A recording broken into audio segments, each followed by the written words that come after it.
Pria ini sejatinya adalah seorang penjelajah waktu, yang awalnya menyangka dirinya terlempar ke sebuah era feodal kuno. Saat ia sedang sibuk berpikir untuk menjiplak puisi atau ikut ujian negara, sebuah fakta mengejutkan terungkap. Dunia ini adalah dunia para kultivator. Sejak saat itu, ia pun mulai merancang sebuah rencana besar untuk melangkahkan kaki menuju gerbang keabadian. Namun, takdir berkata lain. Belum sempat rencananya dimulai, kota kecil, tempatnya berlindung, justru dibantai habis oleh murid-murid dari sekte iblis surgawi. Karena memiliki bakat terpendam, lantaran diculik paksa dan diseret masuk ke dalam sekte sesat tersebut. Kini, setelah tercebur ke sarang iblis, ia tak punya pilihan selain beradaptasi dengan kenyataan pahit ini. Walau jauh di dalam hatinya, ia adalah pria baik yang mencintai kedamaian. Tapi saat berada di kandang serigala, ia harus melolong seperti mereka. Maka, dari Yotu, pemuda ini menghabiskan setengah tahun memburu dan membantai balik setiap murid sekte iblis yang telah menghancurkan kotanya. Dari lautan darah pembalasan dendam itu, ia berhasil memadatkan aura pembunuh yang mengerikan dan sukses menembus ke tahap kondensasi kai. Prestasi gilanya ini tentu saja langsung menarik perhatian para petinggi sekte. Ia sempat mengira karirnya sebagai petinggi sekte iblis akan dimulai dari titik ini. Kenyataannya, para tetua sialan itu malah mengirimnya dalam misi bunuh diri ke kuil Suandu sebagai mata-mata. Telinganya seolah masih bisa mendengar jeritan penuh dendam dari para senior yang tewas di tangannya. Ia hanya bisa menghela napas pasrah. Aura pembunuh yang menyelimutinya ini terlalu pekat dan mencolok. Mustahil baginya untuk menyamar. Ia pun mengutuk sekte iblis itu di dalam hatinya. Hanya karena membunuh putra seorang tetua sekte luar, ia harus menerima balasan misi maut ini. Amarahnya benar-benar memuncak. Sekte terkutuk itu dengan teganya mengirim bibit kultivator iblis paling berbakat seperti dirinya ke sekte lurus nomor 1 di dunia. Memangnya menyusup itu semudah membalikan telapak tangan? Sebagai sekte teratas, kuil Suandu punya standar yang luar biasa tinggi. Sejak tahap kondensasi kai saja, para murid di sana sudah mengandalkan hawa pahala untuk memperkuat diri. Sedangkan dirinya, bibit unggul sekte sesat, sejak awal sudah menempuh jalur iblis yang berlumuran darah.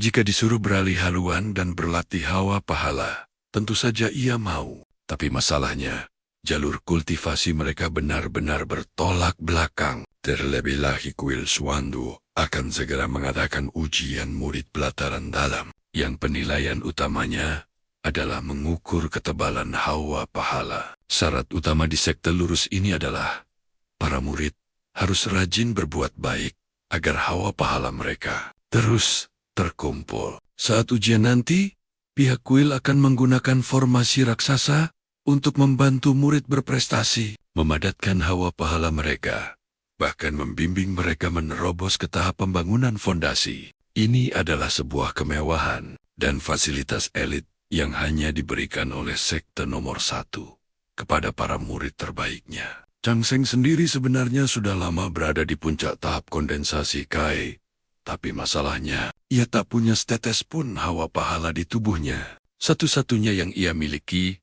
hanyalah aura pembunuh haus darah, yang jika ketahuan oleh para petinggi kuil, ia pasti akan dieksekusi di tempat. Di saat ia tengah meratapi nasibnya yang tragis, sebuah jimat komunikasi di pinggangnya tiba-tiba bersinar terang. Ia segera melangkah keluar dan menyambungkan jimat itu. Mendengarkan panggilan dari sahabat satu-satunya di sekte ini, terdengar suara penuh semangat dari seberang. Chang Seng, cepat kemari! Ada tontonan seru. Sahabatnya itu bernama Dayon, seorang pemuda dari keluarga kultivator Li. Bakatnya sungguh ampas, dan tingkat kecerdasannya pun sangat rendah. Akan tetapi, dia punya seorang bibi yang kecantikannya sanggup meruntuhkan sebuah negara. Bibinya itu adalah salah satu dari 8 penguasa gunung di kuil Suandu. Dengan posisi dan pengaruh yang tak terbayangkan. Sejak pertama kali melihat pesona sang bibi, Chang Sheng langsung membulatkan tekad menjadikan keponakannya itu sebagai sahabat sejatinya. Di sisi lain, status kuil Suandu sebagai sekte dewa nomor 1 tidak diraih dengan mudah, melainkan lewat pertarungan berdarah yang tak terhitung jumlahnya. Sekte ini juga memiliki harta karun pertahanan terkuat, pagoda pahala Xuan Huang. Selama bertahun-tahun, seberapa brutal pun serangan sekte iblis, mereka tak pernah bisa menembus pertahanan pagoda tersebut. Itulah sebabnya berbagai sekte iblis mati-matian mencoba menyusup ke dalam kuil Suandu, berharap bisa menghancurkannya dari dalam. Dan tontonan seru kali ini ternyata berhubungan dengan para penyusup itu. Begitu sang penjelajah waktu tiba di alun-alun pelataran luar, matanya langsung tertuju pada seorang pemuda berpakaian mewah yang melambai ke arahnya. Sosok itu ternyata sahabatnya sendiri. Dengan sorot mata penuh kekaguman, pemuda bermargali itu pun membuka suara. Penglihatanmu benar-benar setajam elang Changshang. Si Ziping itu ternyata benar-benar penyusup dari sekte iblis.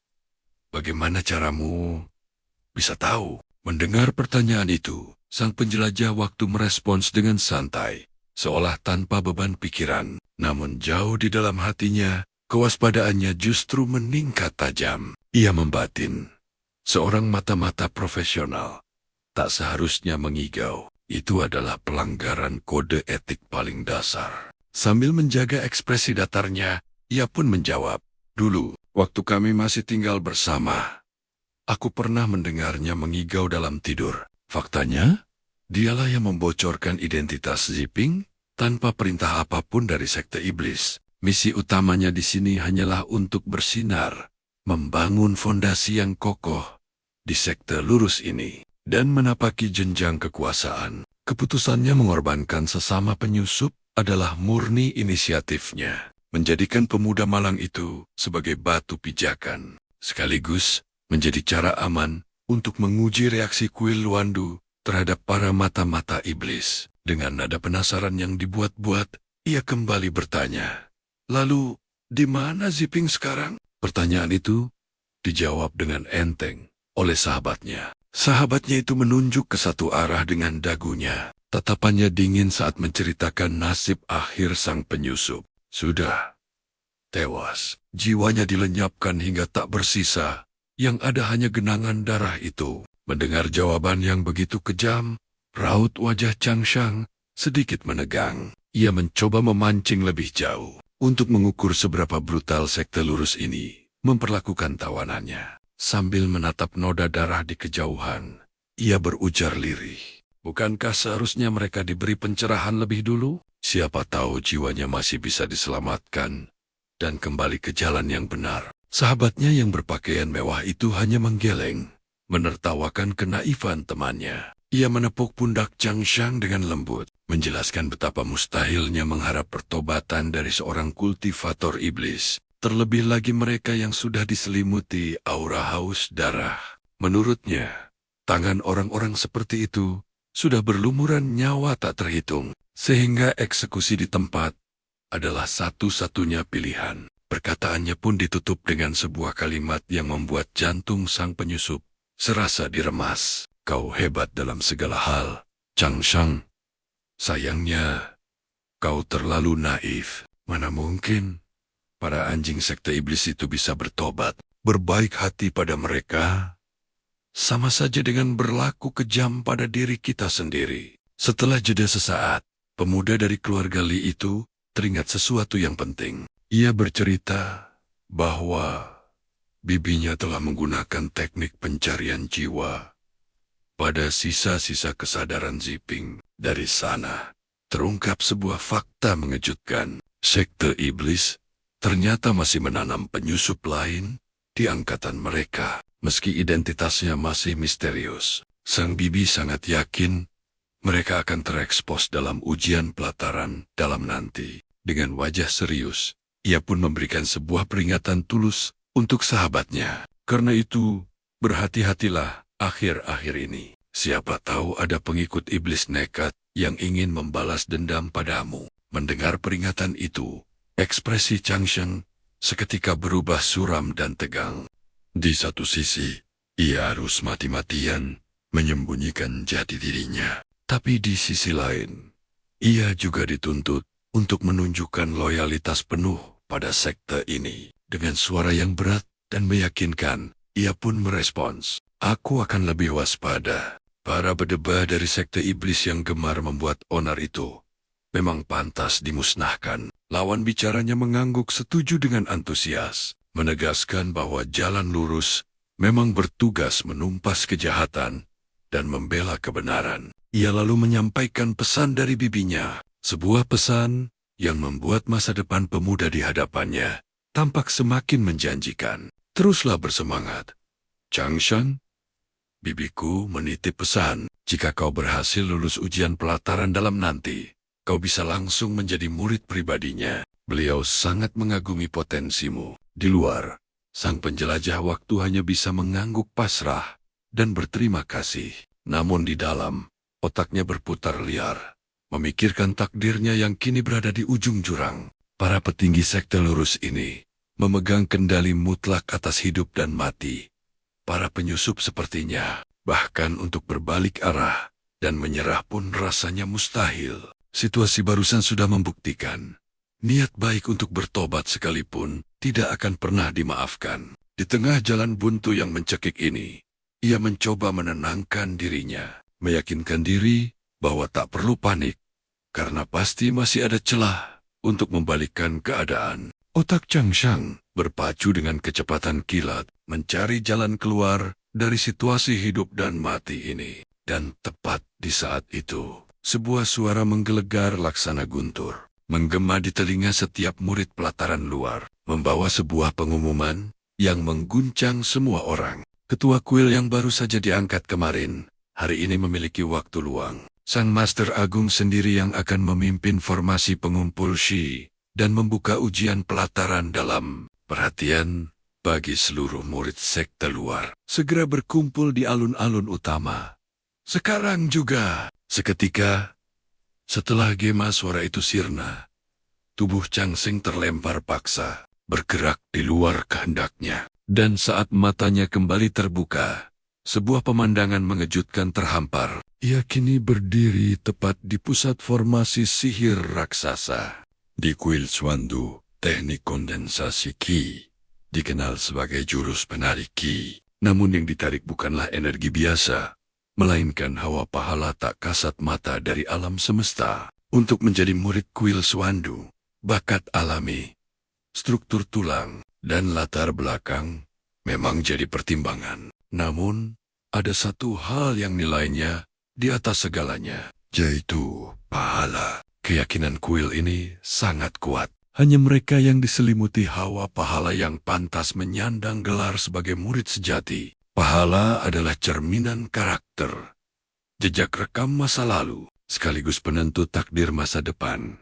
Seorang kultivator, mereka yang mendedikasikan hidup untuk kebaikan, menegakkan kebenaran, melindungi yang lemah, dan menyelamatkan nyawa, secara alami akan memancarkan hawa pahala. Karakter seorang murid dengan jejak seperti ini tak perlu diragukan lagi integritasnya, sehingga kuil Swandu bisa menempanya menjadi pilar sekte tanpa sedikit pun keraguan. Namun bagi Chang Sheng, jurus penarik Qi adalah sebuah mimpi buruk. Ia tak pernah berani berlatih terang-terangan, karena ia tahu betul siapa dirinya. Satu-satunya energi yang bisa ia tarik bukanlah pahala, melainkan aura pembantaian yang pekat. Tadinya ia berencana, jika ia tak kunjung menemukan cara menyembunyikan aura iblisnya, ia akan mencari celah untuk mundur sebelum ujian pelataran dalam dimulai. Namun takdir berkata lain. Belum sempat ia menyusun kata,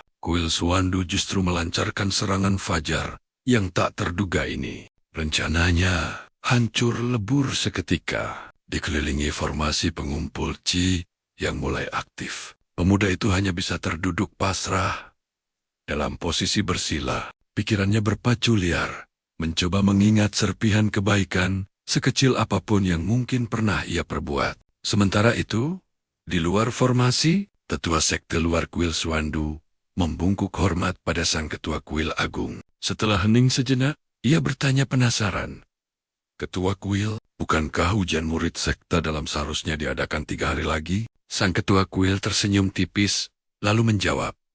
Kebetulan aku sedang senggang, jadi kita percepat saja ujiannya. Bagi sang tetua, ujian sekte dalam hanyalah agenda kecil. Ia pun kembali bertanya, untuk masalah sekecil ini, mengapa Anda harus turun tangan secara pribadi? Jika ini adalah ujian untuk murid penerus inti yang dipimpin langsung oleh ketua kuil, ia tentu bisa memahaminya. Namun untuk ujian murid sekte dalam biasa, kehadiran sang ketua terasa berlebihan. Menanggapi itu, ketua kuil menjelaskan dengan tenang, aku hanya mengikuti firasatku, sekaligus ingin melihat sendiri bibit-bibit unggul generasi baru, kuil Swandu kita. Kakak seperguruan telah mempercayakan kuil Swandu padaku. Tentu, aku harus menjalankan amanah ini sepenuh hati, tanpa kelalaian sedikitpun. Mendengar itu, tetua sekte luar langsung mengerti.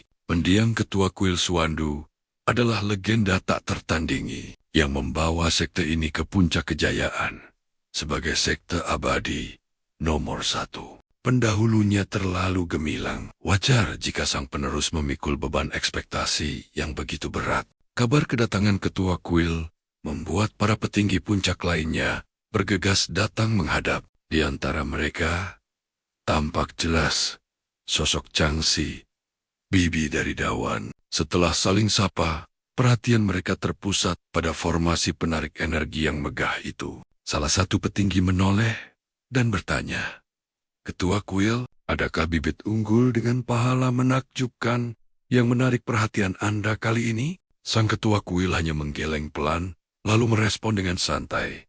Jangan tergesa-gesa. Formasi ini baru saja aktif. Biarkan aura pahala mereka menguar lebih lama. Sebentar lagi, hasilnya akan terlihat jelas. Ia lalu menatap ke arah formasi dan memberi pandangannya. Mayoritas murid sekte luar ini baru saja mencapai tingkat pemadatan Qi. Usia mereka pun belum ada yang melewati 30 tahun. Dengan waktu dan pengalaman hidup sesingkat itu, mampu memancarkan sedikit saja aura pahala sudah merupakan sebuah keajaiban. Jadi, jangan berharap terlalu tinggi. Seorang petinggi lainnya mengangguk setuju dan menimpali. Apa yang dikatakan kakak seperguruan Yue memang benar. Standar penerimaan murid di kuil Swandu ini terlampau berat. Sekte lain hanya menilai bakat bawaan.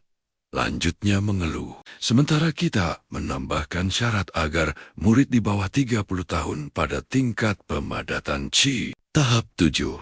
Sudah harus mampu memancarkan aura pahala. Syarat ini saja sudah menyingkirkan 99% bibit kultivator berbakat di seluruh dunia. Changxi langsung menyela dengan tajam. Yang kita cari adalah kualitas, bukan kuantitas. Kuil Swandu tidak pernah menang karena jumlah. Di antara sekte-sekte abadi, kuil Swandu kita memang yang paling sedikit muridnya. Namun, kita tetaplah yang terkuat di era ini. Pemimpin puncak yang lebih tua menggumam pelan, menanggapi ucapan rekannya. Aku hanya cemas. Standar setinggi langit ini justru akan memutus garis penerus kita. Tetua yang tadi berdebat dengannya menimpali dengan bijak. Fokus saja pada perbuatan baik. Tak perlu merisaukan takdir di masa depan. Meskipun begitu, seorang pemimpin puncak lainnya ikut menyela, menyuarakan keraguannya. Mudah saja bicara, tapi di bawah usia 30 tahun, sebelum tahap pemadatan cap 7 sudah bisa memancing aura pahala. Itu hampir mustahil. Pada ujian murid sekte dalam yang terakhir, hanya 13 orang yang berhasil lolos. Sang tetua mengelus jenggotnya, menambahkan dengan nada cemas. Kualitas para murid kali ini bahkan tak sebanding dengan yang sebelumnya. Aku khawatir ujian kali ini akan berakhir dengan kegagalan total. Tiba-tiba, mata tetua itu terbelalak, dan ia berseru kaget. Apa penglihatanku mulai kabur? Dengan tangan gemetar, ia menunjuk ke arah formasi ujian. Sialan, itu teratai emas pahala. Kemunculannya adalah pertanda kalau anak itu setidaknya telah menyelamatkan 100.000 nyawa. Anak ini berjodoh dengan puncak Shensu milikku. Seorang tetua di sampingnya langsung memprotes keras ucapan itu. Dasar nenek sihir, kau benar-benar tak tahu malu. Berani berbohong di siang bolong. Pria itu melipat tangannya, mencibir sinis. Sudah jelas dia adalah jenius yang ditakdirkan untuk puncak Yanshaku. Pemimpin puncak yang lain hanya bisa menggelengkan kepala, melihat tingkah mereka, lalu menegur. Kalian berdua adalah pemimpin puncak. Bisakah kalian menjaga wibawa sedikit? Hanya karena teratai emas pahala saja. Apa pantas kalian sampai berebut seperti ini? Sementara itu, di dalam formasi, Changshan justru sedang sibuk mencari celah untuk melarikan diri. Namun, takdir berkata lain. Pilar cahaya kebajikan tiba-tiba turun dari surga. Sinar keemasan menyelimuti tubuhnya, menebarkan aroma suci. Sementara bayangan sekuntum teratai agung mekar di belakangnya. Kini, pusaran di atas kepala Changshan langsung menyerap habis seluruh pilar cahaya tersebut. Tak berhenti sampai di sana. Pilar aura kebajikan surgawi kembali turun dari langit, memancing kekuatan pusaka kuil Suandu. Energi Xuanwang dari menara pahala untuk menyatu ke dalam tubuhnya. Ini adalah pertanda menara pahala Xuanwang telah memberikan pengakuannya, mengkonfirmasi bahwa pemuda bernama Changshan ini benar-benar pernah menyelamatkan setidaknya 100.000 jiwa makhluk hidup. Formasi penarik energi mungkin bisa keliru, tapi menara pahala Xuanwang sebagai artefak surgawi nomor 1 di dunia tak akan pernah salah. Menyaksikan fenomena agung ini, hati sang ketua kuil membuncah oleh kebahagiaan yang tak terkira. Ia baru saja mengambil alih tampuk pimpinan kuil Suandu.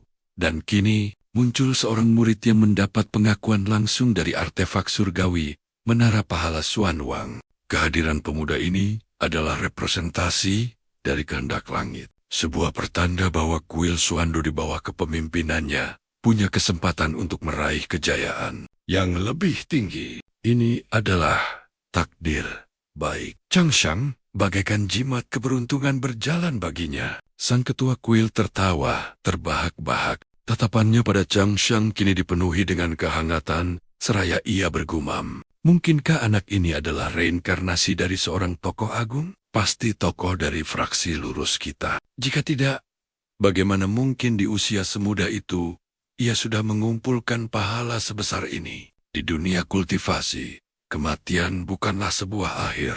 Hanya ketika jiwa dan roh hancur, berkeping-keping, barulah seseorang dianggap benar-benar musnah selamanya. Reinkarnasi dari tokoh agung memang langka.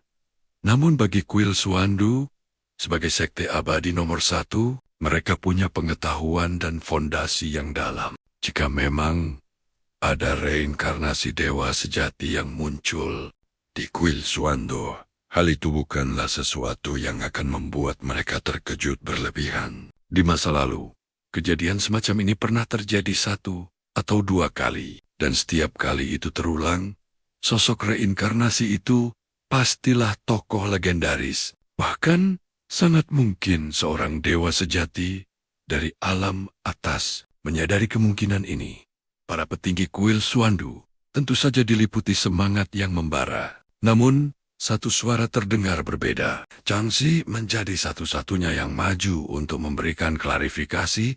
Belum tentu. Anak ini bernama Changshan, lahir di dunia fana dari keluarga Li dan berada di bawah naungan keluarga Changku. Latar belakangnya sangatlah biasa. Ia berhenti sejenak sebelum melanjutkan. Tapi belum lama ini, dia mengirim pesan pada keponakanku, melaporkan keberadaan mata-mata dari sekte iblis surgawi. Sang ketua kuil jelas tak tahu menahu soal ini. Tapi tetua kedisiplinan langsung bereaksi. Pantas saja sebelumnya kau mengeksekusi seorang murid sekte luar. Tetua itu tampak berpikir sejenak, lalu melontarkan pertanyaan lanjutan. Tapi mungkinkah hanya karena melaporkan satu mata-mata Changshan bisa meraih pahala sebesar ini? Nada bicara Changxi Perlahan terdengar ganjil saat ia mulai menjelaskan. Dalam keadaan normal, hal itu memang mustahil. Tatapannya beralih pada para petinggi sekte.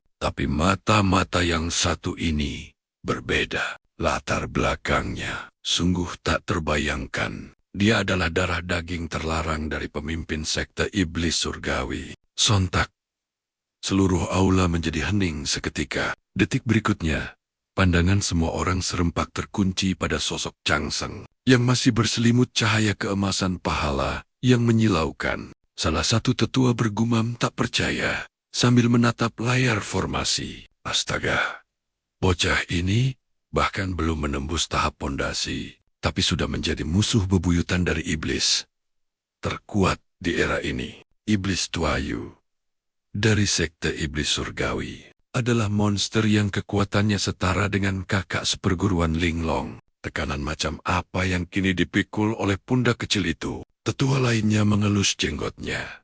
Ikut dalam perbincangan. Dia memang ditakdirkan untuk kuil Suandu kita. Anak haram iblis tua itu. Ini menjadi sangat menarik. Iblis Tuayu menikahi gadis suci dari sekte Huanjoy. Namun, putra mereka lahir cacat tanpa bakat. Tampaknya, anak haram yang tewas di tangan pemuda itu adalah pewaris sejati kekuatan iblis Tuayu. Jika dibiarkan, di masa depan anak haram itu dipastikan akan menjadi bencana besar bagi dunia. Persilatan menciptakan lautan darah tanpa akhir.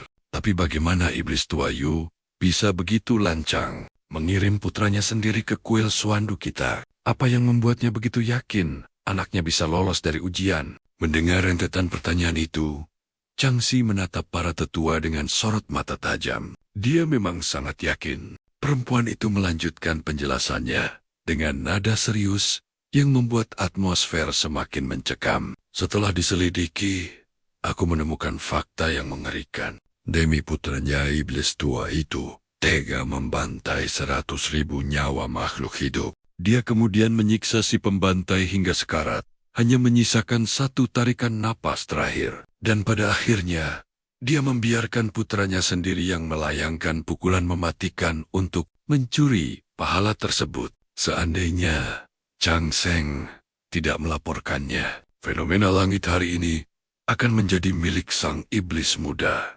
Dan akibatnya akan sangat mengerikan. Para tetua serentak menarik napas dingin, menyadari betapa keji dan liciknya rencana itu. Kaum iblis memang selalu menghalalkan segala cara, tapi skema sedahsyat ini tetap saja membuat bulu kuduk merinding. Kalau bukan untuk membuka jalan bagi darah dagingnya sendiri, iblis tua itu tak akan pernah melakukan pertaruhan gila seperti ini. Dalam situasi biasa, para petinggi iblis tak akan pernah membiarkan keturunan mereka mengambil risiko sebesar ini. Karena sekali rencana mereka terungkap oleh kuil Suandu, riwayat mereka akan tamat. Tapi situasi internal sekte iblis surgawi memang berbeda. Jika anak haram itu tetap di sana, istri sah ketua sekte yang berasal dari sekte Huan tak akan pernah tinggal diam. Gadis suci Huan bukanlah lawan yang mudah.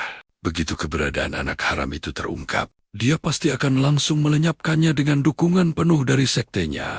Mati sia-sia. Karena itulah, sang ketua sekte iblis rela mengambil risiko gila ini, agar putranya bisa menyusup ke kuil Suandu. Jika fenomena pahala agung itu benar-benar muncul padanya, anak haram itu akan mendapat pengakuan dan perlindungan penuh dari kubu lurus. Ditambah lagi dengan dukungan iblis Tuayu dari balik layar. Masa depan anak itu akan menjadi tak terbatas. Membayangkan skenario itu, ketua kuil merasakan hawa dingin merayap di punggungnya dan bergumam pelan. Bukan tidak mungkin, anak itu kelak akan menguasai kuil Suandu kita dari dalam. Meski hanya sebuah kemungkinan, potensi bencana itu terlalu mengerikan untuk diabaikan. Ketua kuil yang masih takjub sekaligus penasaran pun menatap Changxi dan bertanya, lalu bagaimana bisa Changseng mengungkap konspirasi serumit ini?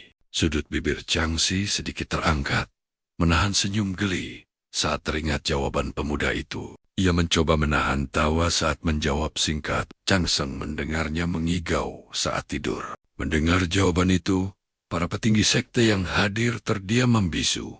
Tak sanggup berkata-kata, ancaman terbesar bagi masa depan kuil Swandu ternyata digagalkan oleh sebuah igawan. Hal konyol ini sukses membuat mereka tak tahu harus tertawa atau menangis. Jadi, menurutku, Changseng belum tentu reinkarnasi dari Dewa Agung Alamata. Ketua kuil kembali mengambil alih diskusi.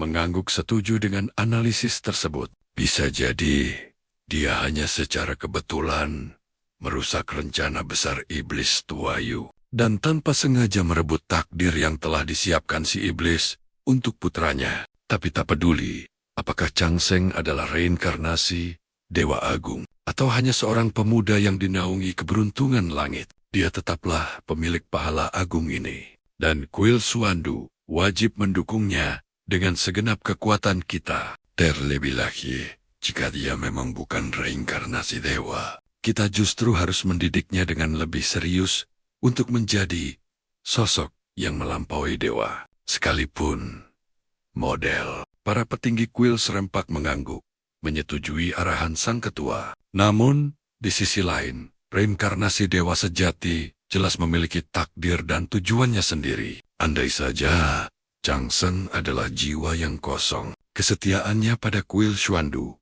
pasti akan tertanam jauh lebih dalam. Terlebih lagi pemuda itu di usianya yang belia sudah menjadi musuh bebuyutan abadi dari ketua sekte iblis surgawi. Jika kuil Swandu sebagai pilar kebenaran tak melindunginya, lantas apa arti slogan membasmi iblis yang selalu mereka serukan? Sang ketua kuil memecah keheningan dengan sebuah titah yang sepihak. Menurutku, Changseng akan kuasuh secara pribadi di bawah bimbinganku. Namun, kalimat sang ketua bahkan belum usai saat Changxi tiba-tiba memotong dengan nada menantang. Biar aku yang menjadi gurunya. Mendengar permintaan tak terduga itu, sang ketua secara refleks menolak keras.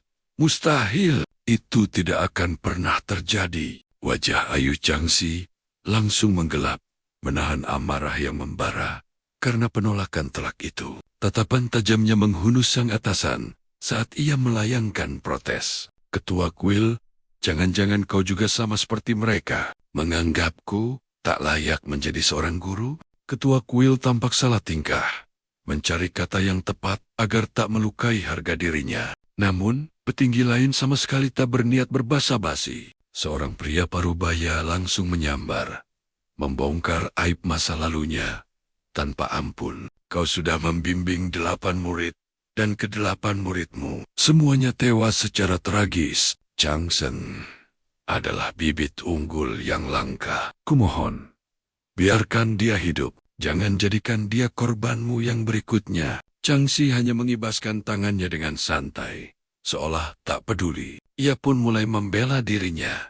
Kehidupan ini hanyalah sebuah mimpi besar. Kenapa kalian begitu terpaku pada urusan hidup dan mati? Kehebatan hidup tidak diukur dari panjangnya, tapi dari luasnya pengalaman yang dirasakan. Belajar di bawah bimbinganku selama 10 tahun jauh lebih berharga dari 100 tahun hidup dalam kehampaan. Lagi pula, jalan kultivasi itu pada dasarnya menentang kehendak langit. Hidup dan mati adalah hal yang lumrah. 8 muridku yang gugur itu murni karena talenta mereka yang payah. Tak mampu menembus ilusi fana antara hidup dan mati. Tapi Changseng, dia berbeda. Baru di tingkat pemadatan Qi saja, dia sudah mampu menciptakan kelopak bunga pahala. Aku yakin seyakin-yakinnya dia bisa mewarisi seluruh ilmuku, menembus segala ilusi, dan terbang menuju keabadian. Mendengar pembelaan yang terdengar gila itu, pria parubaya tadi hanya bisa menatap langit-langit dengan pasrah dan menyahut, getir, gawat. Ternyata selama ini dia benar-benar percaya kalau dia masih hidup berkat kekuatannya sendiri. Sepertinya dia lupa minum obatnya hari ini, dan penyakit lamanya kambuh lagi. Changxi mendengus dingin.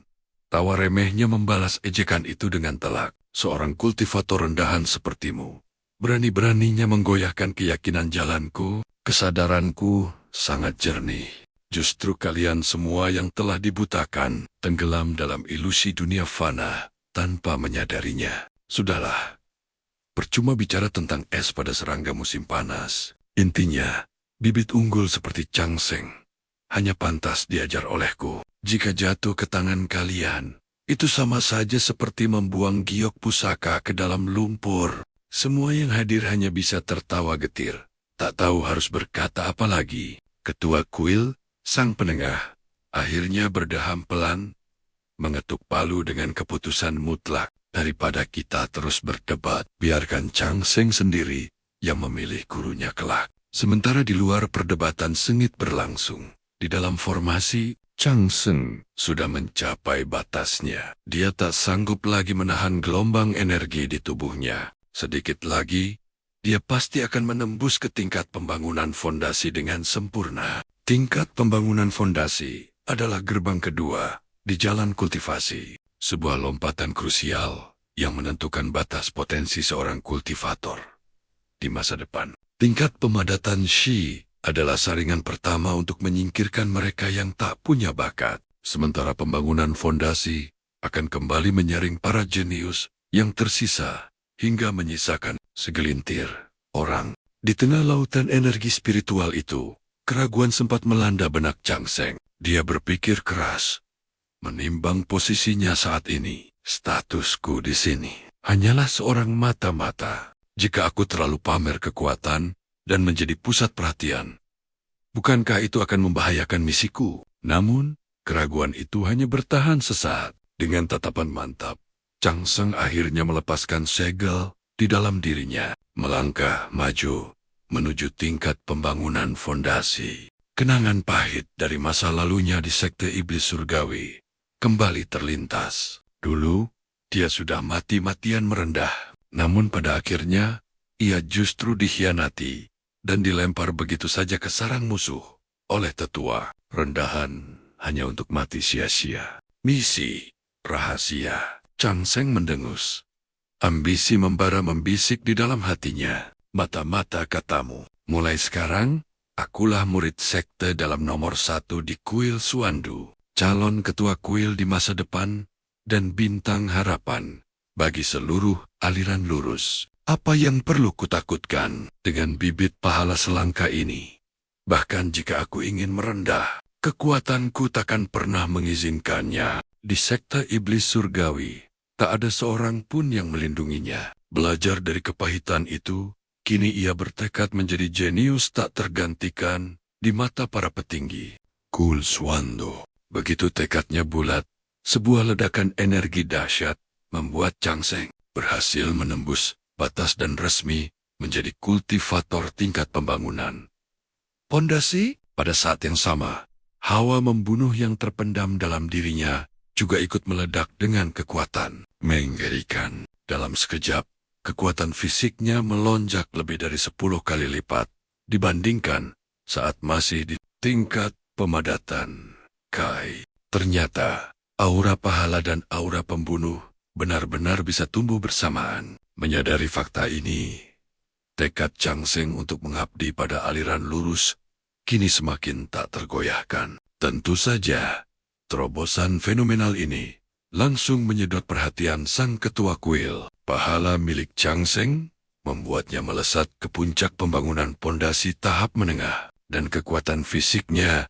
bahkan jauh melampaui kultivator biasa. Sang ketua kuil menatapnya dengan tajam, seolah bisa menembus segalanya, lalu bergumam penuh selidik. Aneh sekali, kenapa masih ada sisa aura pembunuh di tubuh anak ini? Meskipun Changseng sudah berusaha sekuat tenaga menyembunyikannya, sang ketua kuil tetap merasakan ada yang janggal. Di saat genting itu, Changxi dengan sigap maju untuk membelanya. Ia menjelaskan bahwa setelah tahu Ziping adalah mata-mata sekte iblis, orang biasa pasti akan memilih diam demi mencari aman agar tidak terseret masalah. Namun Changseng dengan berani dan tanpa ragu langsung melaporkan informasi penting itu. Jadi, sangat wajar jika pemuda dengan keberanian seperti itu memiliki sedikit hawa membunuh berkat ketegasannya. Ketua kuil merenung sejenak,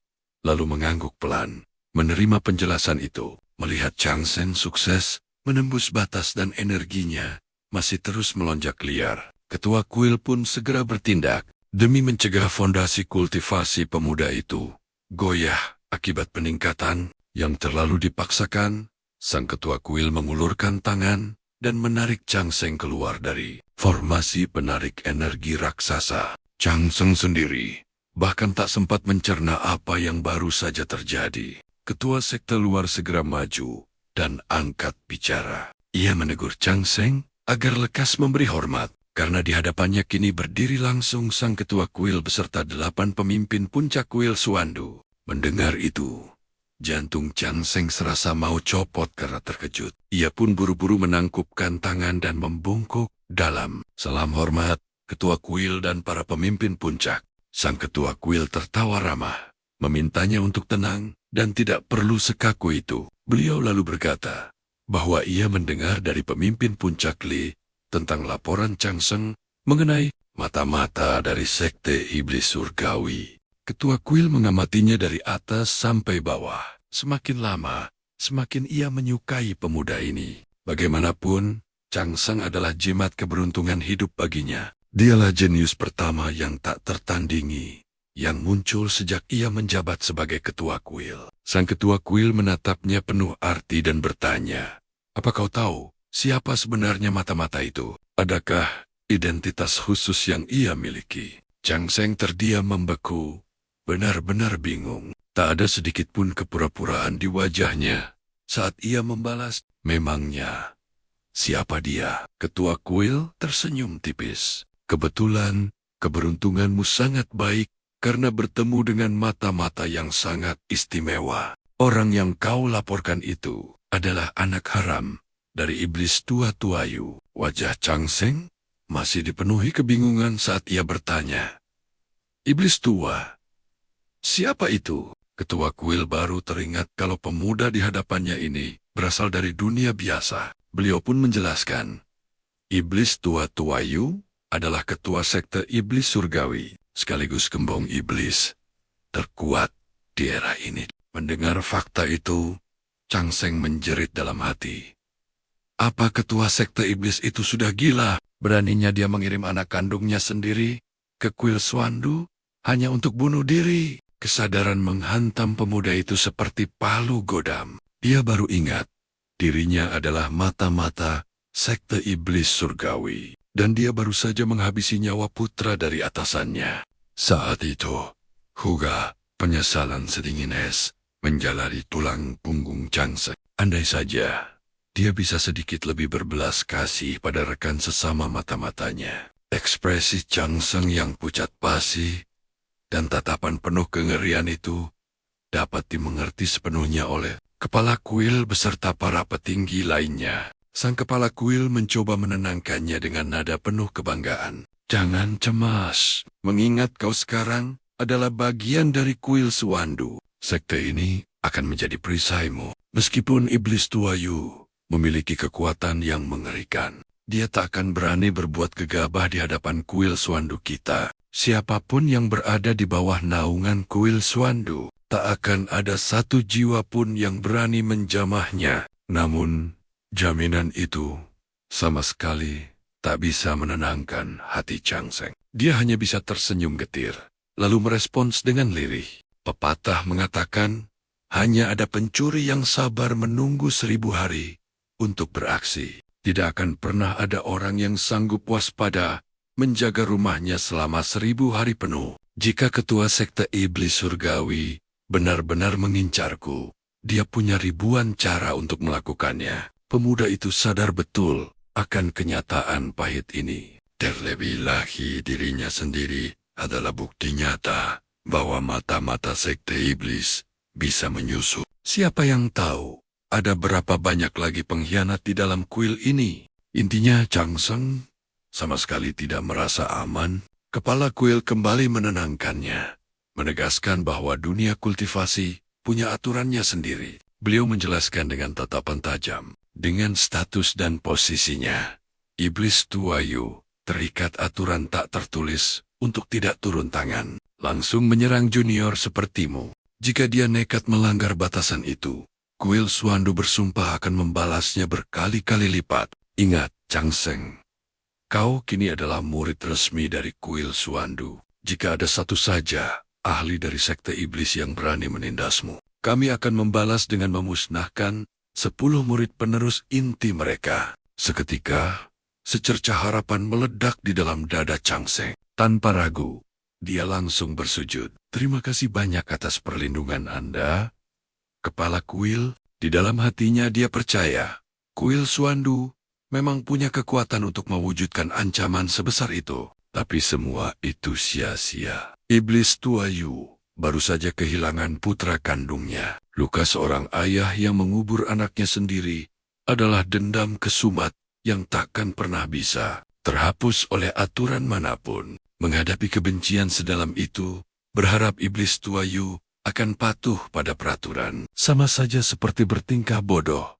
laksana burung unta yang menyembunyikan kepalanya di pasir. Mustahil mengharapkan seorang raja iblis untuk menaati aturan saat hatinya hancur. Itu adalah pemikiran yang terlalu naif. Tiba-tiba, seorang petinggi lain angkat bicara untuk menengahi. Dia menatap Chang Seng dengan tatapan meyakinkan. Berita tentang Jiping ini belum tersebar keluar. Iblis tua Yu seharusnya belum tahu apa-apa. Sang kepala kuil pun tersadar dan langsung menimpali. Sambil mengangguk setuju, beliau berjanji, aku akan membuat semua orang yang tahu masalah ini bersumpah di bawah hukum langit, agar rahasia ini tetap terkunci rapat. Karena kau adalah murid kuil Suandu, sudah menjadi tugas kami untuk memberimu perlindungan penuh.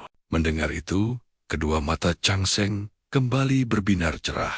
Dia kembali membungkuk hormat dari lubuk hatinya yang paling dalam. Terima kasih atas perlindungan Anda, Kepala Kuil. Terima kasih juga, Petinggi Le. Kepala Kuil lalu mengakhiri topik itu dan menatap pemuda di hadapannya dengan bangga. Beliau menyatakan, baiklah, alasan utama kami memanggilmu kemari adalah agar kau bisa memilih gurumu. Bakat dan kontribusimu telah kami saksikan dengan mata kepala kami sendiri. Aku bersedia menerimamu sebagai murid langsungku. Apakah kau bersedia? Tentu saja. Chang Seng sangat menginginkannya. Menjadi murid kepala kuil berarti bergabung dengan faksi terkuat. Itu adalah tempat bernaung paling aman yang bisa ia dapatkan. Terlebih lagi kepala kuil sama sekali tidak menyembunyikan kekagumannya pada Chang Seng. Secara logika, masa depannya akan sangat terjamin. Akan tetapi, ancaman dari iblis tua Yu masih terasa begitu nyata, bagai belati yang menusuk punggungnya. Meskipun kepala kuil sudah berjanji akan menyegel rahasia ini dengan sumpah, Chang Seng tetap tak bisa merasa tenang sepenuhnya. Setelah ragu sesaat, pemuda itu akhirnya memberanikan diri. Dengan nada penuh hormat namun mendesak, ia bertanya. Murid lancang bertanya, tapi izinkan aku tahu antara Anda, kepala kuil, dengan iblis tua Yu, siapa yang sebenarnya lebih kuat? Hening. Jawaban dari kepala kuil adalah keheningan yang memekakan telinga. Beliau menoleh ke arah para petinggi lainnya. Namun, tak ada satupun dari mereka yang berani membuka suara. Hening yang mencekam itu punya satu arti. Dan seketika, hati Chang Seng membeku. Tepat di tengah suasana canggung itu, Chang Si melangkah maju dengan senyum misterius. Sambil menatap Chang Seng, dia pun menjelaskan. Iblis tua Yu adalah momok terkuat di era ini. Bahkan di kuil Siwandu ini, hanya ada satu eksistensi yang mampu menaklukkannya secara mutlak. Dialah sang legenda hidup yang diakui sebagai yang terkuat nomor 1 di dunia, Peri Linglong. Tapi sayangnya, seluruh fokus Peri Linglong saat ini tercurah untuk menembus kesengsaraan petir menuju alam dewa. Jadi, mustahil dia mau menerimamu sebagai murid. Namun, sebelum kekecewaan melanda Chang Seng, Chang Si kembali melempar umpan. Dengan senyum penuh arti, dia berujar santai. Tapi, perlu kau tahu, Peri Linglong adalah ibuku. Mendengar kalimat keramat itu, tanpa pikir panjang, Chang Seng langsung bersujud dan berseru, "Salam hormat, Guru." Maka, upacara penerimaan murid pun selesai dalam sekejap. Chang Seng berusaha meyakinkan dirinya sendiri bahwa keputusannya ini sama sekali bukan karena peri. Linglong adalah yang terkuat di dunia. Alasannya murni karena wajah Chang Si terlihat ramah, seleranya bagus, dan instingnya berkata, wanita inilah guru terbaik untuknya. Chang Si tersenyum puas, lalu mengibaskan lengan bajunya. "Ayo, ikut aku. Aliran kita tidak butuh kuantitas, tapi kualitas. Di angkatan ini, aku hanya menerimamu seorang. Dan begitu kau bergabung, meski statusmu murid sekte dalam, kau akan menikmati perlakuan setara murid inti." Kegembiraan meledak di hati Chang Seng. Dia pun langsung berterima kasih. "Terima kasih banyak, Guru." Chang Si mengibaskan tangannya dan membalas, "Antara guru dan murid, tak perlu basa-basi." Tiba-tiba, Chang Si terkekeh geli, seolah teringat sesuatu yang lucu. Sedari tadi, dia memang sudah memasang segel kedap suara di sekitar Chang Seng. Namun melihat wajah-wajah masam para petinggi, wanita itu hanya mengibaskan lengan, lalu lenyap bersama murid barunya. Sepeninggal Chang Si, Ketua kuil hanya bisa memijat keningnya yang berdenyut. Sambil menghela napas, dia bergumam frustrasi. Benar-benar gila. Demi aliran Yao Guang, Chang Si sampai harus menipu dan membual seperti itu. Seorang pemimpin puncak lain ikut menimpali keluhan itu. Wajar saja dia begitu. Aliran Yao Guang sudah 3 tahun tak dapat murid baru. Bahkan, tak ada junior yang bisa ia suruh-suruh. Aku tak masalah dia merekrut murid. Tapi kenapa harus anak berbakat seperti Chang Seng? Lagi pula, kakak seperguruan Linglong itu ibu mertuanya, bukan ibu kandungnya. Pemimpin puncak lain menambahkan, alasan Chang Si memang cerdik pada awalnya. Chang Seng jelas mencari perlindungan dari kakak Linglong, tapi dengan bakat dan wajahnya itu, ditambah status Chang Si sebagai menantu, janda, anak itu sama saja menggali kuburnya sendiri. Bukan itu saja masalahnya. Metode kultivasi Chang Si itu benar-benar sinting. Dia sendiri mungkin berhasil, tapi 8 murid sebelumnya, semuanya berakhir cacat atau mati di tangannya. Aku takut Chang Seng akan menjadi korban ke-9. Mendengar itu, ketua kuil menghela napas berat. Semua sudah terlambat. Chang Seng sudah melakukan ritual penghormatan guru. Itu pilihannya sendiri. Kita tak punya hak untuk ikut campur. Tetua lain ikut mendesah pasrah. Semoga nasib baik menyertainya. Kalian cemas pada Chang Seng, tapi aku lebih cemas pada Chang Si. Apa dia sudah minum obatnya hari ini? Sementara itu, Chang Seng sama sekali tak tahu para petinggi kuil sedang mendoakan keselamatannya. Pikirannya masih melayang dalam euforia karena berhasil mendapatkan pelindung yang begitu kokoh. Ini memang dunia kultivasi, tapi mentalitas dari 2 kehidupannya mengajarkan satu hal. Di dunia manapun, backingan 99% lebih penting dari kemampuan, sampai kekuatannya cukup untuk menandingi iblis tuayu. Chang Si adalah tameng terbesarnya. Dia harus menjaga hubungan baik dengannya. Bahkan, hubungan yang lebih intim akan jauh lebih baik. Pri Linglong adalah ibu dari mendiang suami Chang Si. Jika ia bisa menikahi Chang Si, maka Pri Linglong juga akan menjadi ibu mertuanya. Bagi Chang Seng, mengakui ayah angkat mungkin berat, tapi mengakui ibu angkat sama sekali bukan masalah. Di benak Chang Seng, sebuah rencana besar mulai terbentuk untuk meniru kisah cinta legendaris antara guru dan murid. Namun, saat Chang Seng tengah sibuk berhayal menaklukkan hati gurunya, Chang Si justru membawanya ke depan sebuah pintu kamar. Tapi begitu pintu itu terbuka, Chang Seng merasa seolah gerbang menuju dunia lain telah tersingkap. Di hadapannya, pemandangan di baliknya membuat Chang Seng serasa terlempar ke negeri dongeng. Tak ada meja ataupun ranjang seperti kamar biasa. Yang ada hanyalah gelombang aura keabadian yang dahsyat. Sebuah istana surgawi yang megah di bawah sinar rembulan, nyaris menenggelamkan jiwa pemuda itu dalam pesonanya. Chang Seng menatap takjub ke sekeliling, lalu bertanya, "Guru, tempat apa ini sebenarnya?" Chang Si hanya tersenyum penuh misteri, lalu balas bertanya, "Menurutmu, ini menyerupai tempat apa?" Mata Chang Seng mengamati cahaya bulan yang redup, pohon osmanthus raksasa yang seakan menusuk langit, dan istana megah berkabut tipis di kejauhan. Dengan sedikit ragu, ia pun mencoba menebak. Istana bulan. Senyum puas terukir di wajah Chang Si saat ia memujinya. "Kau memang cerdas." Sambil melangkah masuk, Chang Si menjelaskan, "Tempat ini memang istana bulan, dan ini adalah istana peristirahatan pribadiku. Tentu saja, mulai hari ini, tempat ini juga akan jadi kediamanmu." Mendengar itu, hati Chang Seng meledak dalam kebahagiaan. Ia membayangkan tempat ini kelak akan menjadi kamar pengantin mereka. Sebuah kepuasan yang luar biasa membuncah di dadanya. Istana ini jauh lebih megah dari apartemen 3 kamarnya yang seluas 110 meter persegi di kehidupan lamanya. Dengan nada bangga, Chang Si melanjutkan penjelasannya. Istana bulan yang asli berada di alam dewa. Yang kau lihat ini hanyalah ilusi yang tercipta dari teknik ilusi Yao Guang. Teknik yang bisa mewujudkan isi pikiranmu. Aku ingin tinggal di istana bulan. Maka terciptalah tempat ini.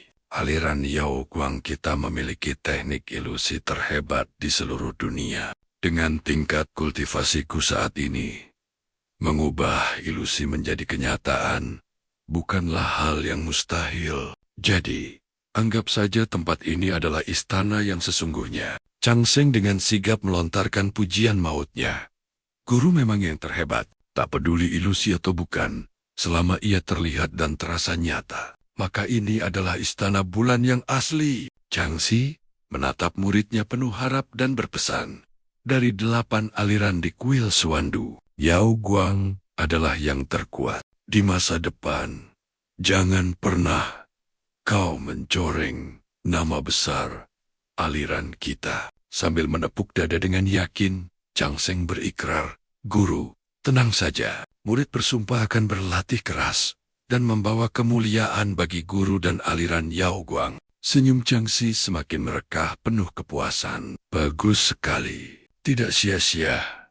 Kau menjadi satu-satunya murid yang kuterima dalam 3 tahun terakhir ini." Mendengar itu, Chang Seng merasa hatinya tersentuh. Ia tak menyangka sang guru ternyata tak menerima murid selama 3 tahun dan membuat pengecualian hanya untuk dirinya. Sebuah pepatah kuno terngiang di benaknya. Seorang satria rela mati demi orang yang mengakuinya. Tekad pemuda itu pun membara di dalam hati. Setelah berhasil menikahi gurunya, ia bersumpah akan mengabdi dengan seluruh jiwa dan raga hingga akhir hayatnya. Chang Si kembali mengibaskan lengan bajunya. Detik berikutnya, mereka berdua telah muncul di dalam aula utama Istana Bulan. Istana yang begitu megah itu terasa begitu dingin dan sunyi. Sinar rembulan menyinari sosok Chang Si yang duduk anggun di singgasananya. Pemandangan itu membuat Chang Seng terpana. Sebuah kecantikan yang dingin dan agung,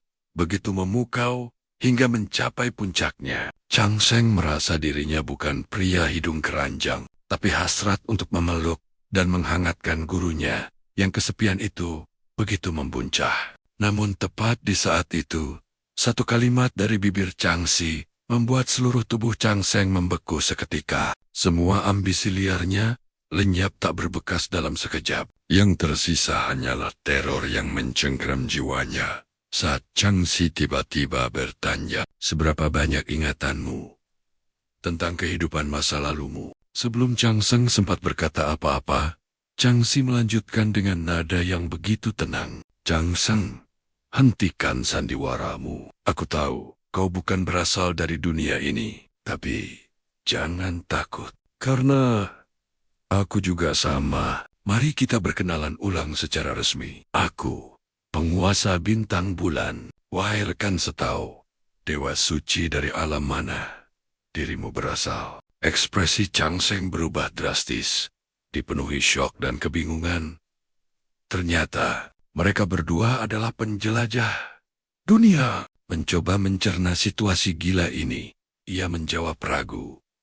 Apa? Kita perlu kode rahasia? Aku adalah Kaisar Agung Changsheng dari Kutub Selatan. Mendengar gelar agung itu, mata Changxi berbinar penuh semangat.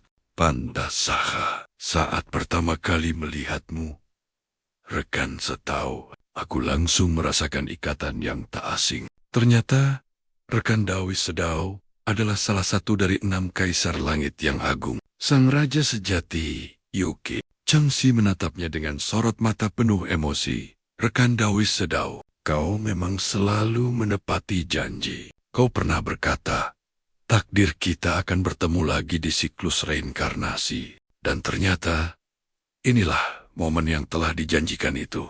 Melihat kesungguhan di wajah Changxi, sudut mata Changsheng berkedut hebat. Perlahan, sebuah fakta yang mengerikan mulai merasukinya. Sepertinya, guru cantiknya ini, otaknya sedikit terganggu. Awalnya, Changsheng mengira Changxi sama sepertinya, seorang transmigrator. Namun mendengar kata-katanya barusan, dia justru berharap spekulasinya itu benar. Sebab jika Changxi bukan transmigrator, melihat ucapan dan tindakannya, hanya ada satu kesimpulan mengerikan. Gurunya ini gila. Dia pikir dia telah berhasil menemukan sandaran emas. Tapi nyatanya dia malah menempel pada seorang wanita gila yang kuatnya bukan main. Meskipun kekuatan dan statusnya tampak nyata, ketidakwarasan wanita ini benar-benar membuatnya tidak bisa tenang. Melihat Changsheng yang hanya diam membisu, Changxi menganggapnya sebagai sebuah konfirmasi, dan sorot matanya pun langsung berbinar cerah. Wanita itu memberi isyarat dengan tangannya, menyambutnya dengan nada yang begitu antusias. Sebagai salah satu dari 6 kaisar langit, tentu saja rekan Dao Is Sedao pantas untuk berdiskusi tentang Dao bersamaku. Silakan duduk. Begitu ucapan itu terlontar, sebuah kursi naga yang megah tiba-tiba muncul di samping Changsheng. Kursi agung itu dihiasi ukiran naga sejati yang seolah hidup, memancarkan aura bangsawan yang begitu kuat. Bahkan, terdengar samar gemuruh guntur dari kursi itu. Mata Changsheng pun kembali berkedut hebat. Jika ingatannya tidak salah, dalam mitologi kuno, Kaisar Agung Changsheng dari Kutub Selatan juga dikenal sebagai Raja Sejati Yu Qing. Inkarnasinya yang bersemayam di 9 surga. Wujud itu adalah Tianzun Puhua, penguasa guntur 9 surga, yang memimpin Departemen Petir dari Istana Dewata, leluhur agung bagi semua dewa petir. Delusi Changxi benar-benar totalitas, tanpa batas. Tentu saja, Changsheng tidak berani memprovokasi wanita gila dengan kekuatan dan latar belakang yang begitu mengerikan.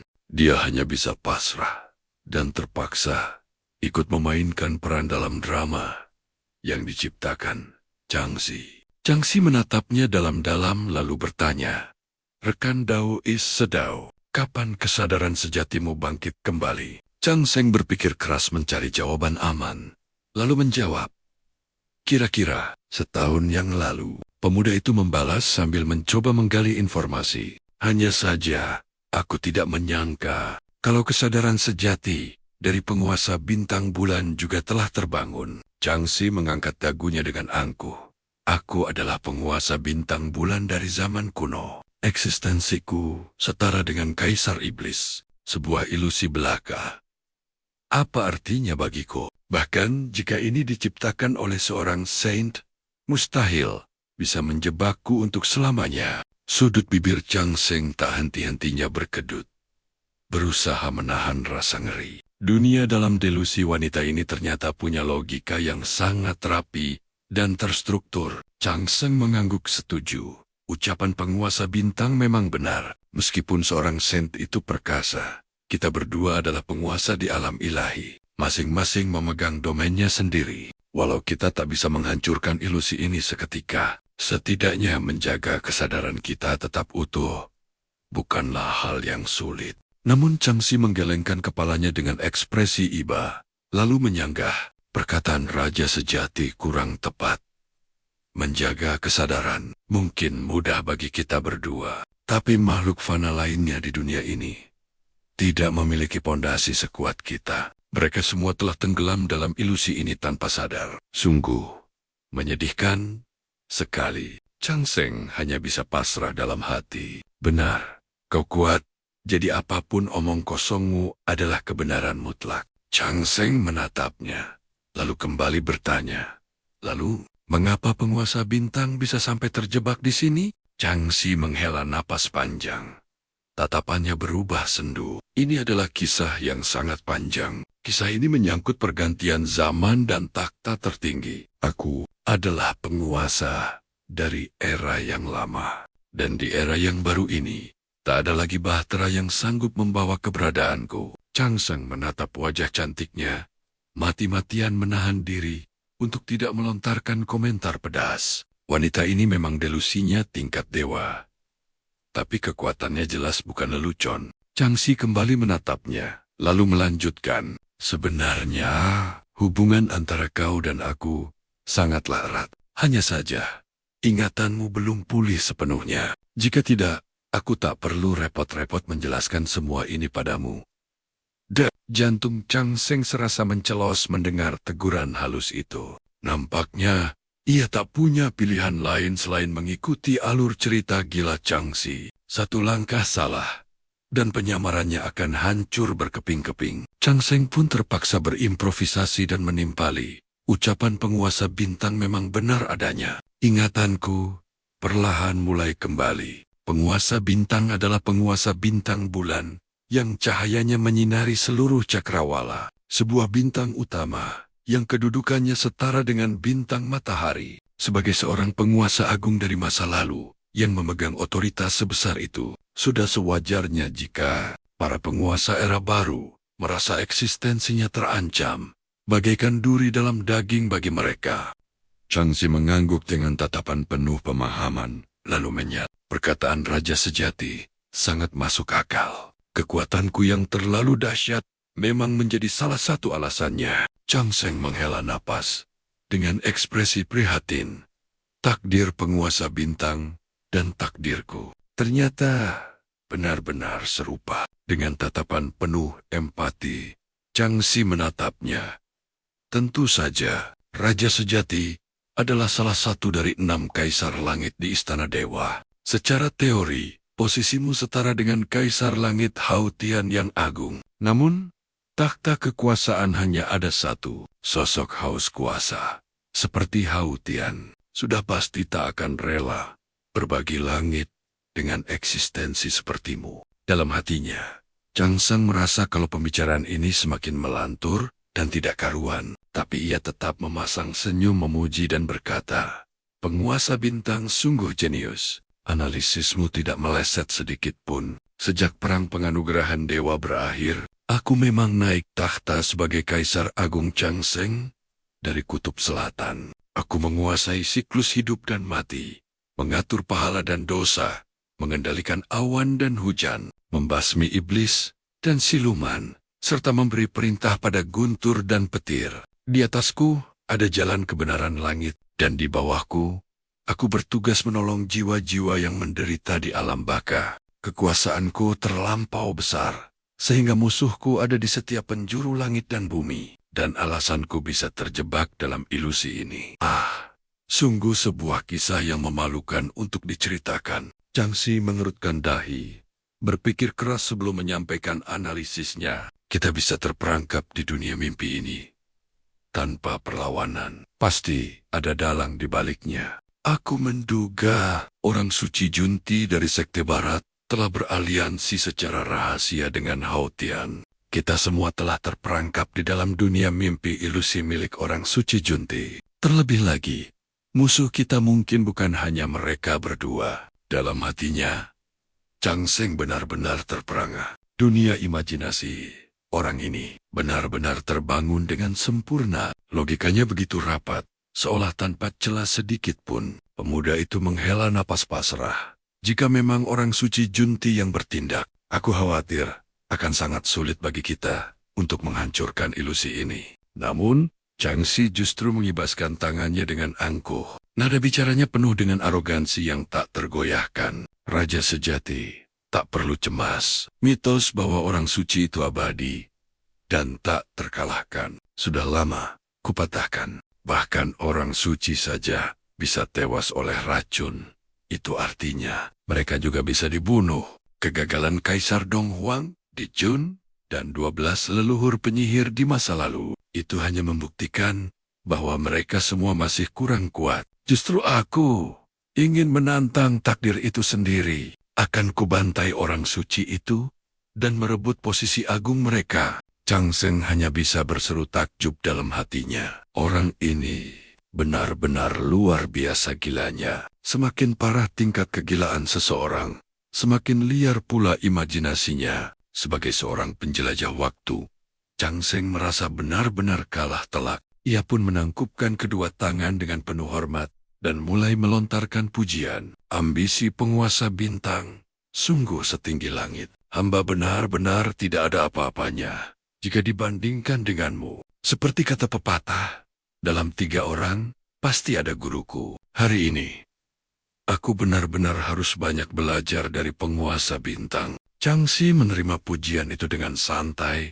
Raja sejati juga tidak buruk. Kau sudah menyadari bahaya yang mengintai sejak awal. Itulah sebabnya kau sengaja menjalin hubungan baik denganku dan melakukan berbagai persiapan. Dan sekarang, takdir mempertemukan kita kembali di sini. Menghancurkan ilusi ini hanyalah masalah waktu. Mendengar rentetan kalimat itu, Chang Seng membatin kebingungan, menyadari bahaya. Melakukan persiapan sejak dini. Kenapa?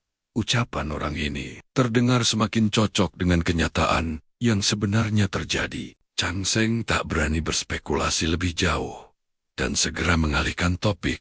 Kalau begitu, aku ingin bertanya pada penguasa bintang, bagaimana cara kita menembus ilusi ini?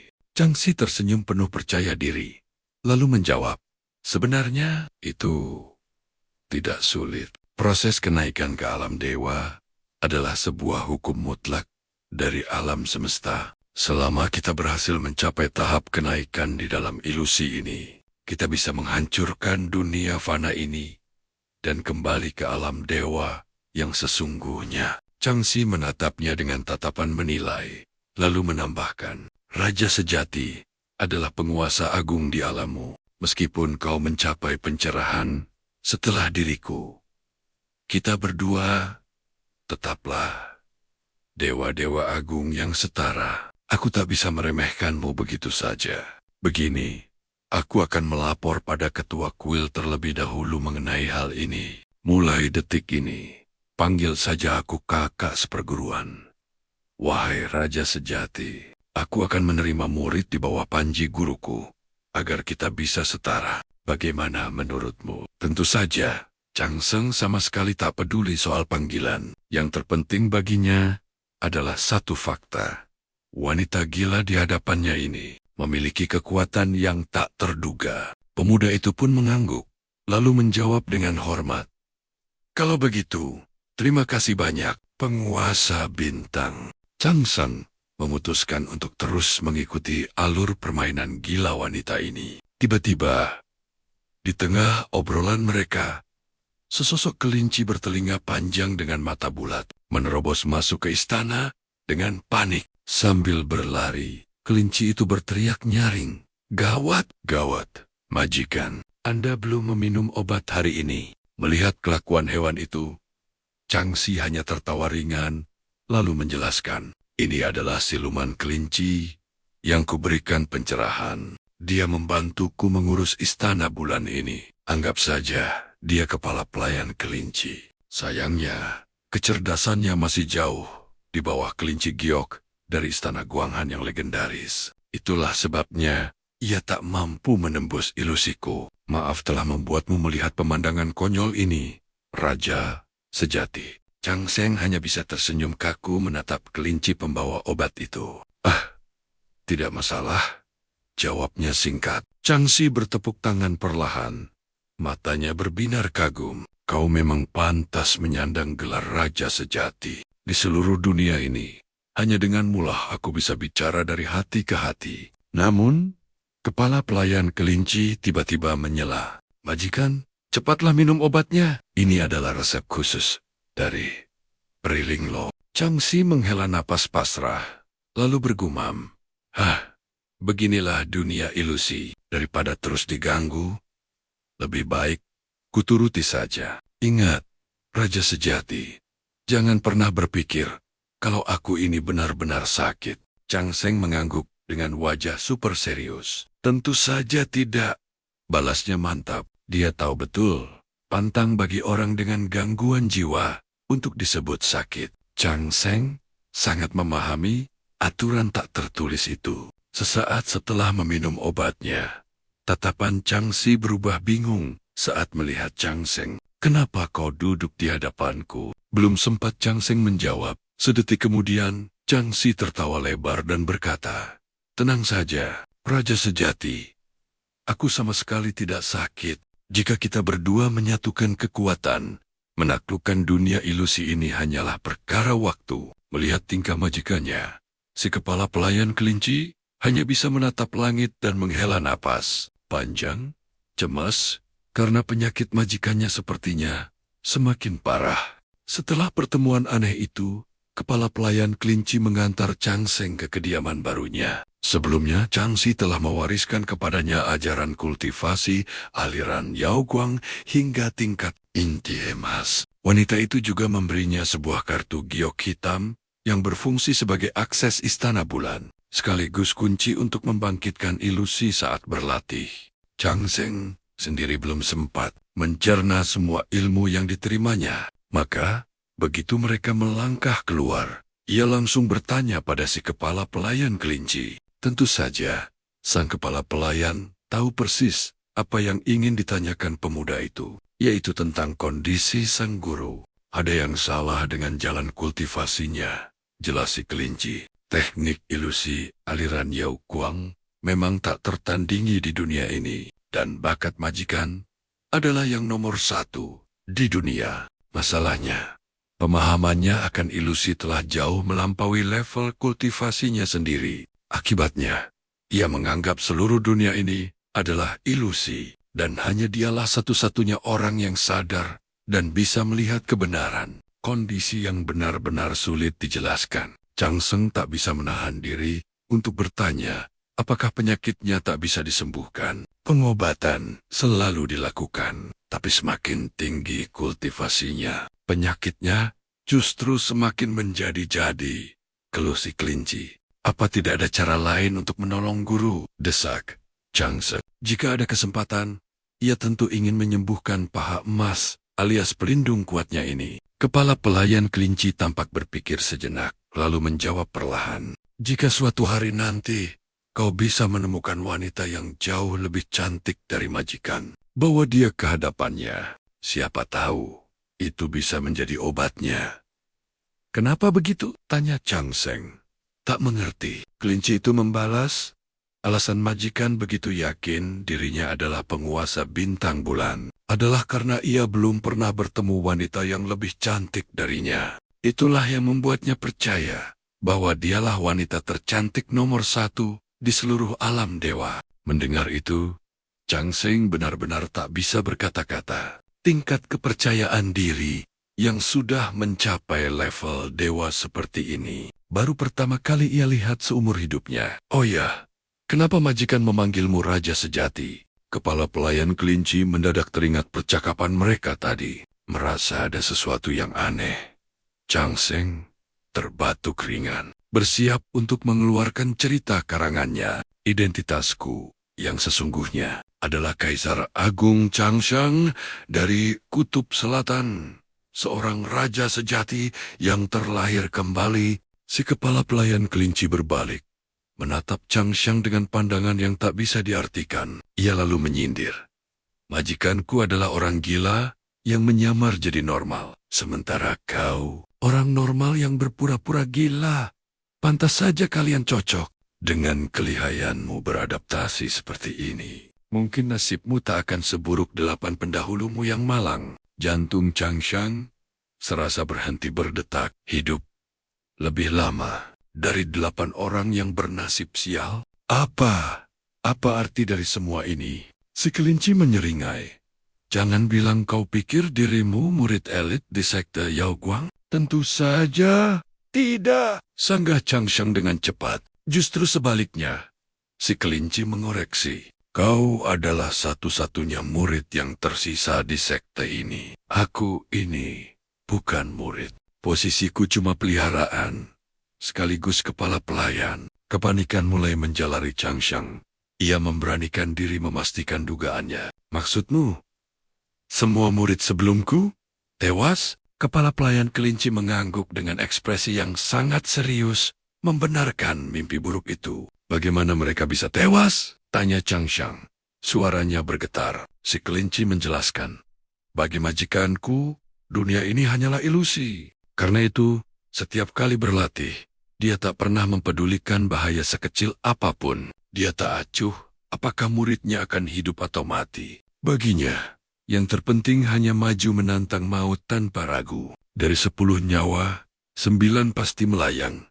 Hanya 1 yang selamat. Dan yang selamat itu selalu majikanku. Para muridnya hanyalah korban tumbal. Ditambah lagi kondisi mentalnya yang tak stabil.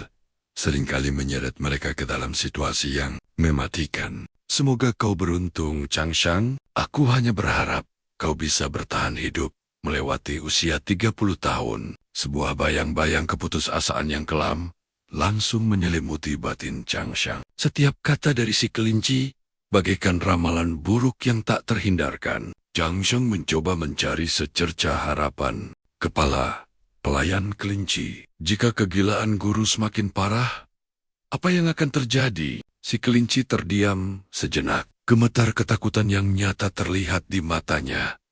Saat menjawab, jika kegilaan majikanku memburuk, itu berarti tingkat kultivasinya justru semakin meroket. Dan ketika kekuatannya tak lagi tertandingi di dunia ini, saat itulah dia akan menjadi satu-satunya yang normal. Dan kita semua akan dianggap gila. Dunia fana ini akan dia paksa berubah dari ilusi menjadi sebuah kenyataan. Setiap kata yang terucap dari bibirnya berpotensi menjadi takdir yang absolut. Alis Changsheng sedikit terangkat mendengar hal itu. Si kelinci jelas gemetar ketakutan membayangkan masa depan mengerikan itu. Tapi bagi Changsheng, setelah mempertimbangkan semua ini, masa depan seperti itu justru terdengar sangat menarik. Lagi pula, identitasnya kini adalah Kaisar Agung Changsheng dari Kutub Selatan. Gelar agung yang telah diakui secara langsung oleh sang penguasa bintang bulan. Mungkin menyembuhkan Changxi bukanlah jalan yang tepat. Justru membantunya mencapai puncak kultivasi adalah pilihan terbaik. Kilatan ambisi terpancar di mata Changsheng saat ia menyusun sebuah rencana besar. Tanpa sadar, si kelinci telah membawanya ke gerbang sebuah istana megah dan membukakannya. Si kelinci berkata, "Majikan telah menyerahkan seluruh otoritas istana ini padamu. Kau bisa mengubah wujudnya sesuka hatimu. Kau bahkan bisa menciptakan ilusi tanpa batas untuk berlatih. Dan yang terpenting, tanpa izinmu, aku maupun majikan takkan bisa masuk. Kami tak akan tahu apa yang kau lakukan di dalam." Changsheng kembali menemukan keuntungan punya guru yang sedikit gila. Begitu murah hati. Guru normal manapun pasti akan berpikir 1000 kali sebelum memberi kebebasan dan privasi sebesar ini pada murid baru. Changsheng menunduk hormat.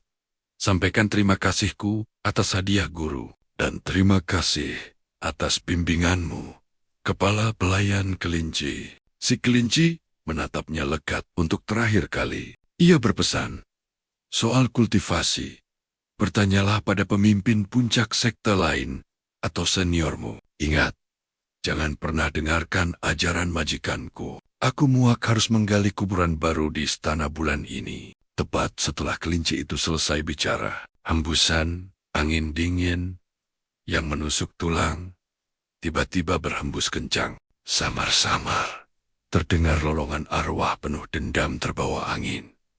Suara apa ini?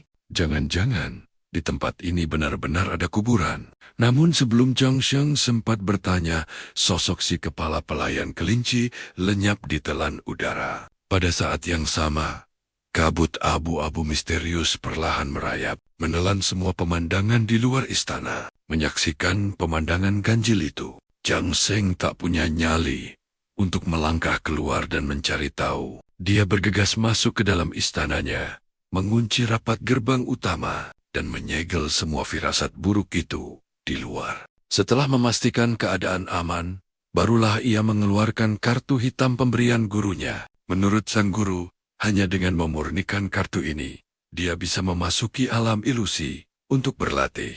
Zhang Sheng tak pernah menyangka dunia ini telah menciptakan konsep metaverse jauh lebih dulu daripada bumi. Tak lama kemudian, proses pemurnian kartu hitam itu pun selesai.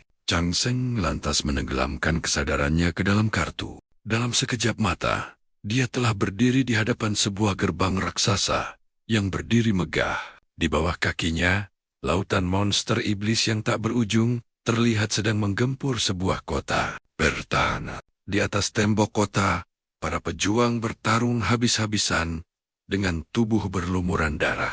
Merasakan kehadiran Zhang Sheng, seekor harimau putih raksasa bersayap ganda melesat ke udara. Aura haus darah yang mengerikan terpancar dari mulutnya, siap menelan Zhang Sheng dalam sekali lahap. Zhang Sheng sempat terhenyak sejenak. Realitas di dalam alam ilusi ini terasa terlalu nyata, bahkan sedikit berlebihan. Namun, ilusi tetaplah ilusi. Meski terkejut, tak ada sedikit pun kepanikan di wajahnya. Saat masih di sekte iblis surgawi, dia telah berhasil memadatkan aura pembunuh dengan mengorbankan nyawa para pengkhianat klannya. Dari energi pembantaian itulah pedang darah miliknya tercipta. Selama niat membunuh terus berkobar, pedang itu akan terus berevolusi tanpa henti. Secara teori, kekuatannya tidak memiliki batas atas. Tentu saja, selama berada di kuil Suandu, Zhang Sheng menyegel rapat-rapat kekuatan mengerikan ini.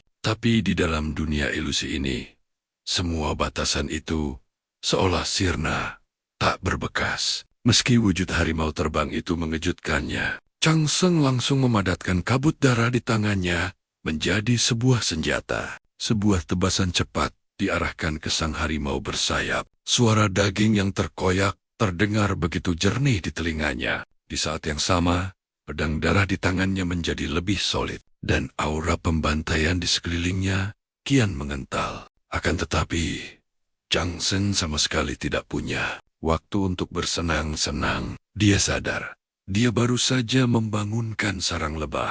Dirinya kini telah terkepung rapat oleh gelombang monster iblis, yang sebagian besarnya bahkan bisa terbang. Sejauh mata memandang, lautan monster seolah tak ada habisnya. Aura pembantaian yang pekat menyelimuti seluruh medan perang. Tempat ini adalah surga latihan yang sempurna untuk kultivasi iblis. Sayangnya, ini hanya ilusi.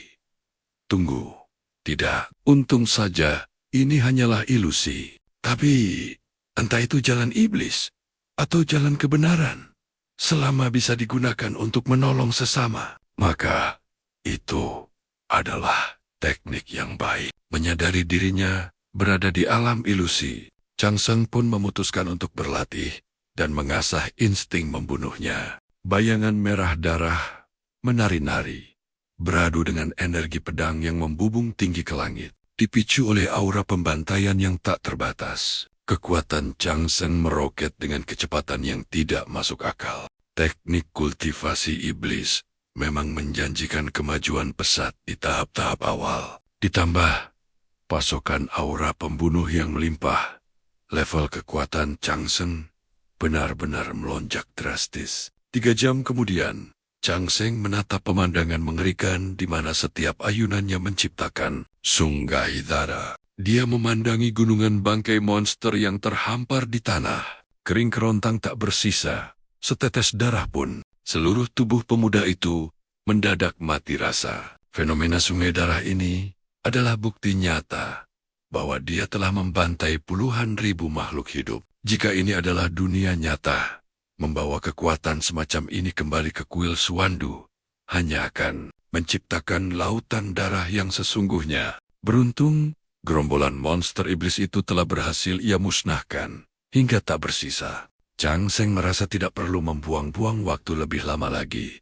Di sini, dia pun segera mengakhiri sesi latihan gilanya kali ini. Namun, saat kesadarannya kembali ke dunia nyata, tubuhnya mendadak kaku. Aura pembunuh di dalam dirinya bergejolak liar tak terkendali. Hanya dengan sebuah lambaian tangan, proyeksi sungai darah muncul di dunia nyata. Chang Seng terperangah. Tak percaya. Gawat. Kekuatan yang ia asah di alam ilusi ternyata benar-benar terbawa ke tubuh aslinya di dunia nyata. Tapi tunggu, mengapa jumlah pahalanya juga ikut melonjak? Menyelamatkan jiwa dalam ilusi ternyata menghasilkan pahala nyata. Hati Chang Seng pun meledak dalam keterkejutan dan kegembiraan. Ini mustahil disebut ilusi. Orang gila itu benar-benar punya metode yang menyimpang dari jalan lurus. Masalah terbesarnya, kecepatan kultivasi iblisnya, kini jauh melampaui teknik suci dari kuil. Situasi ini sangat berbahaya. Dia harus segera menguasai teknik inti Yao Guang dari gurunya untuk menyeimbangkan kekuatan di dalam tubuhnya. Keesokan paginya, Chang Seng masih tenggelam dalam latihannya. Setidaknya, dia sudah memahami dasar-dasar teknik inti aliran Yao Guang. Tiba-tiba, jimat pesan di pinggangnya bersinar terang. Sebuah suara memerintahkannya untuk segera ke aula pembelajaran. Seorang tetua akan memberi kelas perdana bagi murid sekte dalam. Chang Seng membuka matanya perlahan. Benaknya dipenuhi kebingungan mendengar suara yang begitu ia kenal. Itu sudah pasti suara Daoyan. Tapi bukankah keponakan seperguruannya itu sama sekali tak punya bakat kultivasi? Saat di formasi penarik energi kemarin, sahabatnya itu bahkan gagal memancing setitik pun aura pahala. Lalu dengan cara apa dia bisa lolos menjadi murid sekte dalam? Chang Seng bahkan sempat berpikir temannya itu sudah menyerah dan kembali ke kediaman keluarga Li. Setibanya di depan aula, Chang Seng langsung disambut lambaian tangan antusias dari Daoyan yang memanggilnya. Chang Seng pun menghampirinya. Tak bisa lagi menahan rasa penasarannya. Apa kemarin kau berhasil memancing aura pahala? Daoyan hanya menggeleng santai, seolah tanpa beban sedikit pun. Chang Seng makin tak mengerti dan kembali bertanya, atau kau punya fisik spesial atau akar spiritual tersembunyi? Daoyan lagi-lagi menggeleng, lalu menjawab, ayolah, kau tahu sendiri, bakat kultivasiku ini benar-benar payah. Kening Chang Seng berkerut dalam. Lalu bagaimana caramu bisa lulus? Sahabatnya itu menyeringai bangga. Aku berbeda dengan kalian yang masuk lewat ujian resmi. Aku ini masuk lewat jalur istimewa karena keahlian khusus yang kumiliki. Mendengar itu, tatapan Chang Seng berubah penuh hormat. Memang apa bidang keahlianmu? Tanyanya penuh kekaguman. Dengan ekspresi paling serius, Daoyan menjawab, keahlian utamaku adalah terlahir di keluarga yang tepat. Jawaban super jujur itu sukses membuat Chang Seng terdiam 1000 bahasa. Terlalu takjub untuk berkata-kata. Namun anehnya, di balik semua itu, hati Chang Seng justru terasa hangat. Daoyan jelas bisa memakai jalur istimewanya sejak awal, tapi dia justru rela bersusah payah menemani mereka melewati ujian yang melelahkan. Sambil terharu oleh kebaikan hati temannya, Chang Seng baru menyadari sesuatu yang aneh. Dirinya dan Daoyan kini telah menjadi pusat perhatian semua orang di aula. Hal itu tentu membuatnya heran. Dia pun berbisik, kenapa semua orang menatap kita? Daoyan mengelus dagu, bergaya seolah berpikir keras, lalu menjawab dengan penuh percaya diri. Sudah pasti, karena kita berdua sama-sama tampan. Para gadis terpesona, sementara para pria iri dengan pesona kita. Tiba-tiba, seorang murid perempuan di dekat mereka tak kuasa menahan tawa, terbahak mendengar analisis penuh khayalan itu. Gadis itu buru-buru menyela. Paman Guru Chang Seng, mohon, jangan salah sangka. Aku tidak menertawakanmu, tapi murni menertawakan orang ini. Chang Seng menatapnya bingung. Kau mengenalku. Murid perempuan itu mengangguk yakin. Tentu saja. Paman guru adalah juara pertama dalam ujian angkatan kita. Sedangkan si Daoyan ini adalah murid peringkat terakhir, sang juru kunci. Itulah sebabnya kombinasi kalian berdua yang berjalan bersama menjadi pemandangan yang sangat menarik. Chang Seng akhirnya mengerti. Sang juara pertama berjalan berdampingan dengan peringkat buncit. Sebuah pemandangan yang memang sangat mencolok. Harga diri Daoyan yang terluka membuatnya langsung memprotes keras. Hongyan, apa maksudmu bicara begitu? Mendengar itu, Hongyan sama sekali tak gentar. Maknanya sudah jelas terpampang. Keduanya ternyata memang saling kenal. Hongyan pun menjelaskan bahwa Daoyan dari keluarga Li dan dia dari keluarga Ying. Jadi wajar mereka saling tahu. Tapi dia menegaskan kalau mereka tidak akrab. Hongyan menatap Daoyan dengan tatapan tajam. Ibuku bilang, jangan bermain dengan orang bodoh. Belum sempat amarah Daoyan meledak. Pintu raksasa aula tiba-tiba terbuka. Suara agung tetua pembelajaran menggema dari dalam. Semuanya masuk. Keheningan yang mencekam langsung menyelimuti mereka. Satu persatu langkah kaki mereka menggema memasuki aula pembelajaran. Begitu kakinya melangkah masuk, pandangan Chang Seng langsung terkunci pada sosok wanita parubaya dengan aura yang anggun. Namun, bukan paras memesonanya yang memaku tatapan pemuda itu, melainkan pemandangan lengan kanannya yang kosong. Ternyata, wanita di hadapannya adalah seorang kultivator berlengan satu. Yap, ceritanya kita jeda dulu sampai di sini. Menurut kalian, lanjut atau tidak nih? Kelanjutan ceritanya masih panjang. Jadi kalau kalian penasaran, langsung saja ramaikan kolom komentar di bawah ya. Admin pamit undur diri dulu. Sampai jumpa.